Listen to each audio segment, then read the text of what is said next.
My husband changed his phone wallpaper, from our wedding photo to a bikini pic of his assistant. I found out when he handed me his phone by accident. I smiled, airdropped a video to the room TV. Him and her, in my condo, recorded by security cams. His parents were watching. His mom gasped. His dad stood up, then slapped him. The champagne was chilling in the refrigerator, Sinatra played softly in the background, and the scent of rosemary roast chicken, Lincoln's favorite, wafted through our modest suburban condo. Our 5th anniversary dinner needed to be perfect. 5 years of marriage, 3 apartments, 2 promotions, 1 dream home, and countless promises. I smoothed down my navy dress, the one he said brought out the gold flecks in my eyes, and reached for my phone to check the time. Bella, have you seen my phone? I think I left it on the counter. Lincoln called from upstairs, his voice carrying that slight edge of impatience I'd become so familiar with lately. I'll look. I called back, scanning the kitchen countertops until I spotted his sleek black phone beside the salt and pepper shakers. As I picked it up, the screen lit up with notifications and my breath caught in my throat. Where our wedding photo had been, that perfect sunset shot of us laughing on the beach, was now Caroline, Lincoln's assistant, in a tiny red bikini, posing on what looked like a hotel balcony. Her long blonde hair blowing in the breeze, her smile aimed directly at the photographer. My husband. Before we continue with Bella's journey, I want to thank you for joining this raw exploration of betrayal and reclamation. If you connect with stories about women who refuse to be victims, who use their intelligence and strength to take back their power, consider subscribing. It's completely free and you'll never miss another story of transformation from devastation to self-discovery. Now let's see how Bella's perfect life began to unravel. My fingers turned to ice around the phone. The room suddenly felt too bright, the music too loud. I stared at the image, blinking slowly as if that might change what I was seeing. Caroline had been working for Lincoln for just under a year.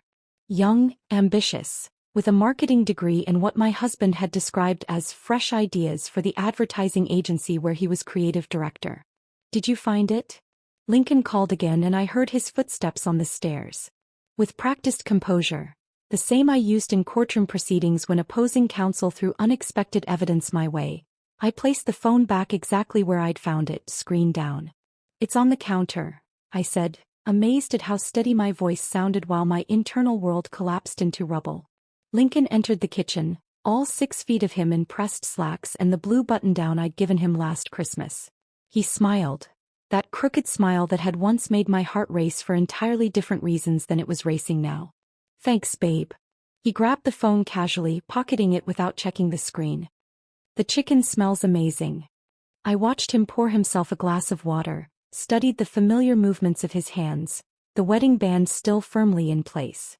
In that moment, a strange clarity washed over me. 10 years as a corporate attorney had taught me one crucial lesson. Never show your hand too early. Your parents are still coming at 7, right? I asked, reaching for wine glasses as if this were just another Thursday evening. Yep. Dad texted earlier that they're looking forward to it. I nodded, calculating rapidly behind my practiced smile. Easton and Hazel Thomas. My in-laws of 5 years. Easton, the respected circuit court judge. Hazel, the retired elementary school principal. Both adored their only son, their golden boy who could do no wrong. Over the next hour, as Lincoln showered and I put finishing touches on dinner, my mind worked with cold precision. The image on his phone wasn't just a betrayal, it was evidence. And if there was one piece of evidence, there would be more. That night, during dinner with his parents, I observed Lincoln like he was a hostile witness. The way he checked his phone under the table. How he mentioned Caroline's name twice in professional contexts that seemed unnecessarily detailed. The slight flush on his neck when Hazel asked about his upcoming business trip to Chicago. 3 days later, under the pretense of increasing neighborhood break-ins, I had a security company install cameras in our condo. Lincoln barely noticed, distracted by an urgent project that kept him at the office until 9 most evenings. It's this new campaign for Mitchell Breweries, he explained, loosening his tie one night when he finally came home.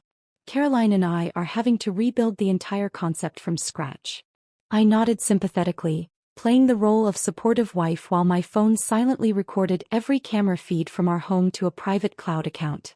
The following Tuesday, Lincoln texted that he'd be working late again. I ordered takeout,